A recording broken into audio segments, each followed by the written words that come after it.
Bismillahirrahmanirrahim. Assalamualaikum warahmatullahi wabarakatuh. Innal hamdalillah nahmaduhu wa nasta'inuhu wa nastaghfiruh wa na'udzu billahi min shururi anfusina wa min sayyiati a'malina. May yahdihillahu fala mudilla lahu wa may yudlilhu fala hadiya lahu. Asyhadu an la ilaha illallah wahdahu la syarika lahu wa asyhadu anna Muhammadan abduhu wa rasuluh la nabiyya wa la rasula ba'da amma ba'du.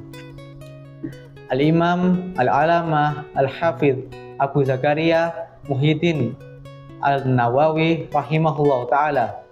Beliau termasuk salah seorang mujtahid besar dalam mazhab Syafi'i, yang dimana perkataan-perkataan beliau, pendapat-pendapat beliau diakui oleh mazhab Syafi'i, hingga banyak sekali pengikut-pengikut beliau yang memakai pendapat beliau pada masa kini. Dan beliau pula termasuk salah seorang tokoh ulama besar mazhab Syafi'i yang paling rakus dalam hal menulis karya ilmu. Beliau rahimahullah ta'ala sungguh banyak sekali telah menulis karya-karya ilmu dari berbagai cabang ilmu-ilmu agama, salah satunya dari ilmu hadis dan juga ilmu bahasa. Dan beliau juga Imam Nawawi rahimahullah ta'ala sebenarnya juga termasuk dari salah seorang manusia yang paling mahir, yang paling pintar, yang paling jenius pada masanya tersebut. Dan yang zahir, yang tampak dari beliau ini, wallahu a'lam, bahwasanya beliau juga termasuk dari salah seorang manusia yang paling ikhlas dalam membuat karya-karya tulis ini.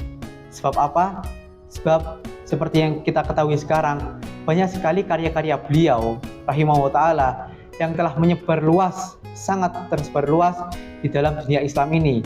Hingga kita pun gak akan mendapati suatu masjid yang kecuali di dalamnya itu dibacakan kitab Riyadhus Shalihin dan dipelajari juga di dalamnya itu.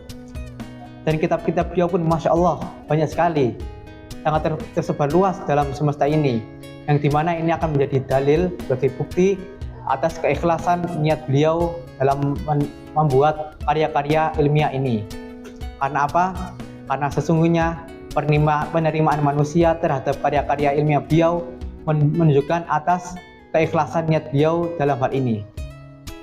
Dan yang paling bagusnya dari karya-karya beliau ini adalah kitab yang akan kita pelajari sekarang, yakni kitab Al-Arba'in An-Nawawi, yaitu kitab hadis yang berisi 40 hadis tentang perkara-perkara agama kita dan juga moral-moral dan akhlak dalam kehidupan kita sehari-hari. Dan yang melatar belakangi Imam Nawawi rahimahullah ta'ala dalam membuat kitab ini, bahwasanya beliau mungkin bersifada dari suatu riwayat yang diriwayatkan dari Abu Hurairah radhiyallahu anhu, bahwasanya Rasulullah sallallahu alaihi wasallam pernah bersabda, "Man hafidha ala ummati arba'ina hadisan ba'atsallahu yaumal qiyamah fi zamratil ulama wal fuqaha." Barang siapa yang menghafal 40 hadis tentang agama, perkara-perkara agamanya itu, maka Allah pun akan membangkitkannya pada hari kiamat di dalam kalangan para fuqaha dan juga para ulama. Akan tetapi hadis ini dinilai oleh para ahli hadis bahwasanya hadis ini adalah hadis dhaif. Akan tetapi hadis dhaif ini bisa dipakai sebagai fadhailul a'mal. Karena mungkin saja hadis itu benar, akan tetapi karena jalur periwayatannya saja yang agak kurang bagus, maka hadis ini pun dinilai dhaif sama para ulama. Tapi tak masalah, karena hadis tersebut masih bisa dipakai sebagai fadhailul a'mal. Dan 40 hadis ini pula itu menghasil kita untuk mempraktikannya di keseharian-harian kita. Syukur-syukur aja kalau kita itu bisa ngafalin, mempraktikannya, lalu mendakwakannya, mensebarluaskannya kepada umat Islam di zaman ini.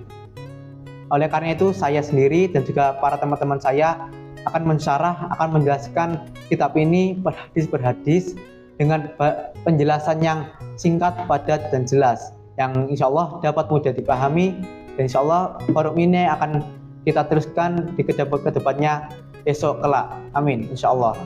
Sekian dari saya, mohon maaf bila ada salahnya. Assalamualaikum warahmatullahi wabarakatuh.